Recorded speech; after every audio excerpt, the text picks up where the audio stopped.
Hai Coach, welcome back to Coach Potato Channel. Video kali ini merupakan potongan webinar yang akan merangkum beberapa pertanyaan seputar beasiswa GKS. So, before we start, don't forget to like, comment, and subscribe our channel. And don't forget to follow our Instagram at coachpotato.id. So, let's get started. Mau nanya nih, untuk esai, terus juga itu tuh kira-kira ada tips nggak sih untuk spesifikasi nulis esai yang bagusnya seperti apa, misalnya word-nya berapa, terus juga materinya apa? Untuk esainya sendiri, GKS itu sangat membantu. Karena benar-benar kalau misalnya kalian ngelihat formnya GKS, itu udah ada tulisannya, maksimal 1 halaman, harus A4, spasinya berapa sih, 1,1, lain spasinya 1, times New Roman 12, itu udah ada semua. Kayak gitu. Kalau misalnya untuk teknikalnya ya. Dan untuk isinya pun GKS juga udah ngasih tahu. Jadi di dalam formnya itu ada bintang-bintang pertanyaan yang harus kamu jawab gitu. Misal kayak misalnya family background, terus habis itu kalian udah ngapain aja waktu di pendidikan sebelumnya, ke apa sih itu studi plan kamu, itu tuh udah ada pertanyaan yang perlu kamu jawab di sana. Dan itu kamu bikinnya itu bukan pertanyaan terus dijawab tuh enggak. Jadi kayak kalian bikin esainya, cuma esainya itu menjawab pertanyaan dari beberapa pertanyaan yang ditanyakan oleh GKS gitu. Baiklah, itu tadi pertanyaan dari aku ya. Sekarang kita tanya nih ke lihat pertanyaan dari teman-teman. Dari Yusmiati, kamu bertanya apakah bisa mengambil S2 hanya dengan mengandalkan scholarship dari GKS tanpa biaya pribadi? Nah, jadi itu sebenarnya GKS tuh kalau misalnya kalian di luar Seoul, itu tuh uangnya tuh sangat amat cukup dan ini kalian bisa sampai saving gitu sebenarnya. Tapi kalau misalnya kalian di Seoul, itu beneran kalian harus hemat banget sih. Sama kayak misalnya untuk tempat tinggal nih, kalian cuma di tempat yang kecil atau di mana kalian ya harus mau gitu. Nggak bisa banyak pilihan. Karena kan kalau misalnya mau tempat kamarnya gede kayak gitu kan pasti bulanannya nggak akan cukup gitu. Jadi sebenarnya kalau misalnya kalian di Seoul harus sangat berhemat dan itu bisa cuma pakai uang GKS aja itu bisa. Gitu. Tapi kalau Berarti balik lagi ke gaya hidup ya Kak ya? Benar banget. Gaya hidup. Oke, rekomendasi apakah bisa dari Dosbim skripsi kita baik jalur kedutaan maupun universitas. Dan apakah untuk jalur universitas haruskah kita memiliki pengalaman pertukaran pelajar di luar negeri terlebih lagi di Korea? Bagaimana jika ingin mendaftar lewat jalur universitas tapi tidak punya pengalaman tukar pelajar ke luar negeri? Apakah ada harapan bisa lolos jalur ini sebelumnya? Terima kasih. Nah, sebenarnya surat rekomendasi itu bisa banget dari Dasbim kalian, bisa dari ini kalau saya profesor atau ketua departemen, ini adalah orang yang tahu tentang pendidikan akademik kalian, itu bisa baik jalur kedutaan maupun jalur universitas. Cuma seperti yang aku bilang tadi, untuk tipsnya untuk orang anak university track kan lebih baik salah satu surat rekomendasinya itu dari profesor yang ada di Korea Selatan. Karena tuh sebenarnya adalah orang-orang biasanya di GKS itu kayak punya kakak kelas yang udah dapat GKS sebelumnya. Nah, itu yang punya kenalan sama profesor, terus atau dia bisa email sendiri dan segala macamnya. Jadi itu benar-benar kayak ngehubungin profesor di Korea Selatan dan bilang kalau ini khusus untuk university track ya. Jadi yang kayak anak nge-lab gitu. Nah, itu mereka bilang kalau risetnya itu bakalan kan sesuai nih sama profesornya. Jadi dia ingin ngebantu profesornya. Nah, itu kalau misalnya profesornya sampai teryakinkan, nah itu mereka bisa ngasih surat rekomendasi untuk kamu. Karena kan kalau university track kan juga yang ngecek tuh sebenarnya juga dia juga kan. Nah, jadi kalau sebelum kalian itu aja udah dapet rekomendasi dari beliau, ya itu akan lebih tinggi kesempatannya gitu untuk keterima. Terus habis itu, apakah harus memiliki pengalaman pertukaran pelajar? Nah, balik lagi nih, sebenarnya kalau kalian ambilnya university track, itu yang paling penting tuh bukan organisasi atau pengalaman pelajar tuh kayak gitu, menurut aku tuh bukan itu. Karena kan yang ngecekin tuh balik lagi profesornya kan. Nah, jadi beneran untuk riset, paper, pokoknya kan natural science yang nge-lab kayak gitu kan. Jadi untuk kemampuan kalian nge-lab itu tadi. Tapi kalau misalnya kalian untuk embassy track kan kedutaan kan yang ngecek kan orang-orang kedutaan kan. Otomatis mereka nggak terlalu tahu tentang jurusan kalian apa, nge-labnya kayak gimana kan mereka nggak terlalu tahu. Yang mereka tahu adalah kayak hal-hal yang umum, misalnya IPK kamu berapa, organisasi kamu banyak atau enggak, pengalaman ke Korea ada atau enggak, yang kayak gitu-gitu sih sebenarnya. Terus habis itu dari Via, izin bertanya Kak, lebih baik lampirkan sertifikat berapa banyak Kak, dan apa bisa sertifikat webinar dilampirin untuk GKS Kak? Terima kasih. Nah, jadi itu sebenarnya untuk sertifikat itu terserah kalian mau ngelampirin berapa banyak dan sertifikat apa. Karena kan seperti yang kalian lihat tadi, itu adalah persyaratan yang opsional. Nah, tapi saran aku adalah jangan ngelampirin banyak hal dan yang apalagi yang nggak relevan gitu kan. Karena mereka jatuhnya akan membuang banyak waktu gitu loh. Ini apaan sih jadinya kayak gitu kan waktu mereka baca.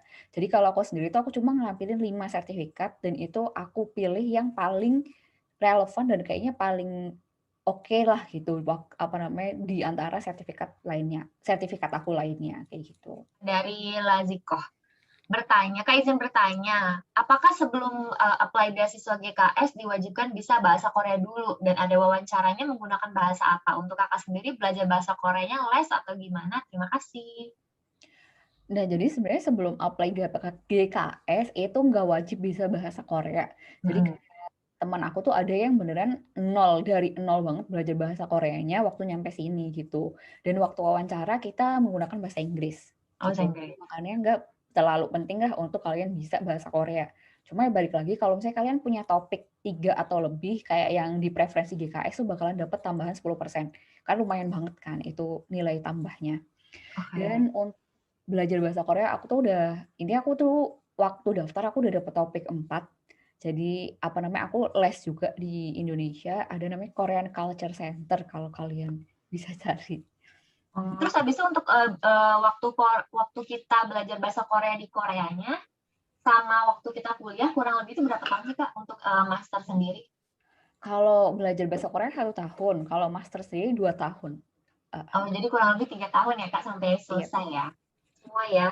Kak, aku nanya, still dong di wawancara itu apa sih pertanyaan yang kira-kira bakal ditanyain? Jadi mungkin teman-teman juga ada gambaran kira-kira nanti gue jawabnya seperti apa nih gitu. Nah, jadi itu sebenarnya aku tuh wawancara tuh cuma di admisi universitas aja, karena tahun aku tuh jalur kedutaan gak ada wawancaranya. Nah, waktu admisi universitas itu pertanyaan pertama tuh pasti kayak perkenalkan diri kalian gitu. Jadi waktu kalian disuruh perkenalin diri kalian tuh nggak cuma yang ada di CV aja gitu loh. Ini harus mencari kayak jadiin perkenalan diri kalian yang menarik menurut kalian. Apa sih yang bagus-bagus dari kalian tuh perkenalin di situ. Terus habis itu pertanyaan standar adalah kayak kenapa sih kalian milih jurusan itu? Kenapa kalian milih universitas itu? Nah, itu beneran kalian harus riset menurut aku. Jadi kayak aku sebelumnya tuh beneran riset apa kayak Univ ini punya ranking apa aja. Terus habis itu ada mata kuliah apa yang ada di Univ ini dan gak ada di Univ lain. Kayak gitu dan kenapa harus itu. Nah, itu beneran dengan data jawaban kalian tuh jadi lebih meyakinkan gitu. Kayak gitu. Nah, terus habis itu waktu itu karena aku MBA, nah itu aku lebih ke setelah memilih kenapa pilih jurusan itu, kenapa pilih Univnya, kenapa pilih Korea Selatan. Nah, itu karena aku MBA itu masuknya ke pengalaman kerja. Karena kan MBA kan emang lebih bagus kalau ada pengalaman kerja kan. Nah, jadi kayak kerjaan aku kayak gimana, terus waktu itu kayak pernah ada hardship nggak, gimana cara overcome-nya. Terus habis itu ya hal-hal kayak gitu sampai akhirnya tuh tentang kayak pertanyaan closingnya tuh apa sih kontribusi yang bisa kamu beriin ke kayak majornya. Ke majornya ya Kak, bukan ke negara atau ke Indonesia gitu ya? Soalnya waktu itu kan aku admisi universitas, jadi yang nanya ini tuh profesornya. Oh langsung, via online gitu ya Kak ya? Iya, aku online. Oh oke. Nah terus pertanyaannya dari Ika. Hai Kak, masih banyak prestasinya. Hai Kak, makasih banyak presentasinya. Izin mau bertanya, untuk berkas yang sudah dipakai di tahun ini, apakah bisa dipakai lagi di tahun depan? Misalnya legalisasi dari kampus dan stempel, notaris, atau harus disiapkan berkas dari nol lagi? Itu bisa kok kalau misalnya kayak dokumen kayak ijazah, transkrip itu kan emang nggak ganti kan tiap tahun kan. Itu bisa aja dipakai untuk tahun depan. Tapi kalau misalnya kayak esai, surat rekomendasi yang yang isinya adalah kalian ngetik sendiri. Nah, otomatis menurut aku sih itu lebih baik kalau misalnya kalian perbaiki gitu, kalian perbarui. Gitu. Oke. Ini dari Rizka. Kak, bagi tips dan triknya biar peluang keterimanya lebih besar, mendingan daftar di Seoul-nya atau di luar Seoul-nya. Kebetulan aku mau ngambil S1 Tourism Management.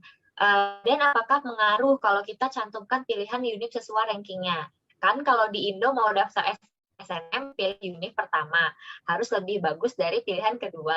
Nah, apakah daftar GKS juga seperti itu, Kak? Contohnya, pilihan pertama aku di Kyunghee University, dan kedua di Hanyang University, dan ketiga di Busan University. Harus sesuai ranking kampus atau bebas nggak berpengaruh, Kak? Nah, jadi sebenarnya kan ini pasti untuk embassy track ya, karena bisa milih 3 universitas.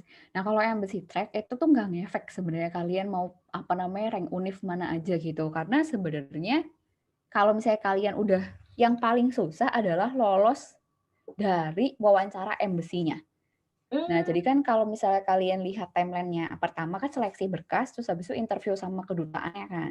Nah, dari situ mereka tuh nggak ngelihat kalian univ yang kalian pilih, univ mana tuh mereka nggak lihat itu.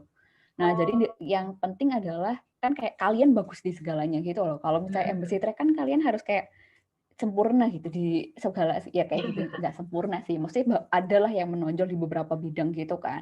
Nah, jadi kalian tuh harus berbeda sama aplikan GKS lainnya. Itu dulu yang paling penting di embassy track-nya. Nah, setelah kalian direkomendasikan dari embassy-nya, barulah kalian admisi ke 3 univnya, dan itu pun admisinya barengan. Bukan satu dulu, kalau gagal lanjut ke satunya, itu enggak. Jadi kayak admisinya barengan, bisa aja kalian keterima di 3-tiganya. Nah, di akhir kalian tinggal pilih aja yang paling oke buat kalian yang mana, kayak gitu. Jadi enggak ngefek untuk harus yang ranking 1 paling tinggi di pilihan nomor 1 tuh enggak ngefek kok. Oh gitu. Apakah harus memilih yang di Seoul atau di luar Seoul? Ini tadi kita udah bahas ya, kalau nggak ngaruh ya Kak peringkat itu ya. Udah kita bahas juga. Itu sih, kalau misalnya kalian univ track, itu sangat ngaruh kalian di Seoul atau enggak.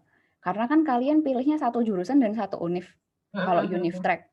Nah, jadi kalau misalnya kalian milihnya di universitas yang di Seoul, otomatis kan semua orang hampir ya udah semua milihnya yang di Seoul gitu loh. Jadi saingan kalian akan banyak banget gitu. Tapi misalnya kalian milihnya yang di luar Seoul atau di Jeju bahkan kan, otomatis kan orang untuk daftar aja kayak dikit gitu loh yang ingin daftar, otomatis saingan kalian dikit, sedangkan kuotanya kan udah ada, per univ kan punya kuota masing-masing. Jadi kalau misalnya kalian daftar yang di luar Seoul, akan kesempatan buat keterimanya akan lebih tinggi gitu. Kak izin bertanya, berdasarkan pengalaman Kak Hilda, ada nggak sih Kak pertanyaan wawancara yang nggak terduga? Terduga semua ya? Kalau menurut aku sih, iya, semuanya seenggaknya nggak ada yang melenceng banget lah gitu. Kayak paling yang nggak terduga tuh, ini bukan pertanyaan sih. Jadi itu sebenarnya kan aku kan embassy track, dan itu 1, 2, 3 aku milih kan. Nah, waktu itu pertama tuh aku milih Sung Kyung Kwan, kedua tuh baru Yonsei kan. Sedangkan waktu aku wawancara di Yonsei, mereka belum ngomong nih, kayak aku udah sok-sokan banget, iya aku tuh pingin banget masuk Yonsei, lalalala, kayak aku udah kayak gitu kan. Terus ditanya, terus kenapa kalian milih Yonsei? Kenapa kamu pilih Yonsei sebagai pilihan nomor 2? Terus kayak aku bingung, titik. Oh gitu, karena mereka tahu. Aku kira kan nggak tahu kan, otomatis kan aku sok-sok membual-bual gitu kan. Iya, benar. Deng kayak gitu. Oke, berarti harus lebih prepare ya teman-teman ya. Kak, saya dari Semarang. Ada beberapa yang hendak saya tanyakan. 1, mengisi form application menggunakan bahasa Inggris atau bahasa Korea. Karena saya sempat melihat formnya disediakan dalam bentuk 2 tulisan, Inggris dan Hangul. Sebaiknya menggunakan yang mana ya, Kak? Yang kedua, untuk sertifikat TOEFL IELTS tidak menjadi suatu persyaratan wajib. Berarti harus paham percakapan dasar bahasa Korea, Kak, atau gimana? Selebihnya, ya, itu aja. Nah, yang pertama tuh pastinya bahasa Inggris atau Korea, terserah kalian. Yang penting cuma nggak boleh bahasa Indonesia gitu. Jadi boleh bahasa Inggris, boleh bahasa Korea, itu nggak masalah gitu. Kalau aku sendiri sih bahasa Inggris, karena aku nggak bisa bahasa Korea dengan fasih ya. Terus habis itu untuk sertifikat TOEFL atau IELTS, itu kan nggak jadi persyaratan wajib, berarti nggak harus sih kalian nggak paham percakapan dasar bahasa Korea juga nggak masalah gitu. Cuma emang sebenarnya hampir semua, meskipun di billingnya nggak wajib nih, tapi hampir semua award itu kalau nggak punya sertifikat topik yang bahasa Korea itu pasti semuanya punya IELTS atau TOEFL. Gitu. Ada nggak sih Kak kelebihan dan kekurangan dari jalur embasi dan jalur univ?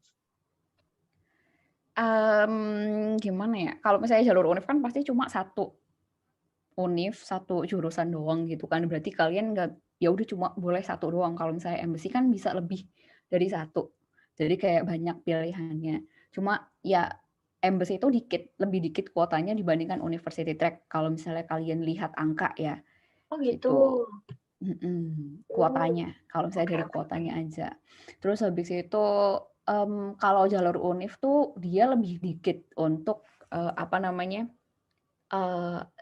flow pendaftarannya kayak yang tadi aku liatin kan, karena dia cuma admisi univ, NID selesai.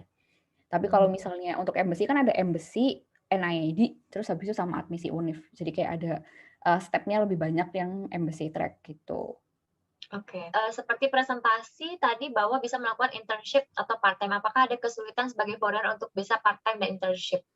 Nah, jadi sebenarnya adalah kalau Korea tuh sangat menyukai orang yang bisa bahasa Korea gitu. Jadi as long as kalian bisa bahasa Korea, meskipun kalian foreigners, itu akan lumayan relatif lebih gampang tuh dapat part time atau internship. Oh, oke. Terus habis itu untuk Soshum, Kak, itu riset university track-nya, risetnya gimana ya, Kak? Kalau misalnya anak Soshum, nggak ada risetnya. That's why. Oh, Sebenarnya kalau misalnya anak Soshum tuh sebaiknya kalian daftarnya embassy track gitu sih. Tapi oh, ada anak Soshum yang dapat university track tuh juga ada. Nggak menutup kemungkinan gitu. terakhir. Kalau boleh tahu 5 sertifikat apa aja yang Kakak apply? Yang aku lampirin, yang apa sih tadi? Ada yang runner up speech contest, Korean speech contest, terus habis itu karena aku waktu itu pernah exchange kan, jadi kayak sertifikat exchange yang sama, yang juga dibiayai KKS itu aku juga lampirin. Terus habis itu yang International Student Week aku di Ilmenau, International Student Week aku di Maribor, sama yang apa namanya BEM. Aku kan ikutan organisasi BEM. Itu semua sertifikat asli atau fotokopi? Aku fotokopi semua, nggak ada Fotokopi yang dan asli. dilegalisir. Dan dinotaris. Oke, jadi Coach Potato itu teman-teman, kalau aku boleh saranin ya, harganya itu sangat-sangat murah sekali untuk sekitar 6 minggu kita belajar, apalagi buat teman-teman yang tadi Kak Hilda udah bilang, suruh proofreading ya Kak ya, untuk esai, terus juga nanti di Coach Potato tuh bakal ada mentoring juga, bagaimana kita bikin esai yang bagus, bagaimana kita ngelampirin dokumen-dokumen yang tepat, dan lain-lain. Jadi teman-teman, yang teman-teman nanti pengen tahu nih kesehariannya Kak Hilda, tipsnya gimana, terus perjalanan di Korea gimana, kalian boleh banget langsung kunjungi dan subscribe pastinya ya Kak, Pasti. Kak Hilda F. Herlambang, karena dia ini adalah Mark City. Yeah. Kayak aku.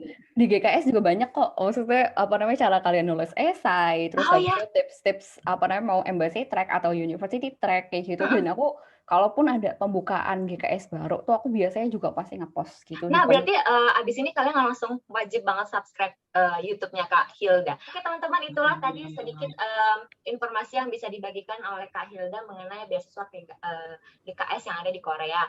Aku harap juga teman-teman jangan lupa nih untuk daftar di Coach Potato, karena banyak sekali program yang bisa membantu teman-teman untuk mendapatkan beasiswa di negara sesuai apa yang teman-teman mau. Itu aja dari aku, sekian. Terima kasih atas waktunya. Assalamualaikum.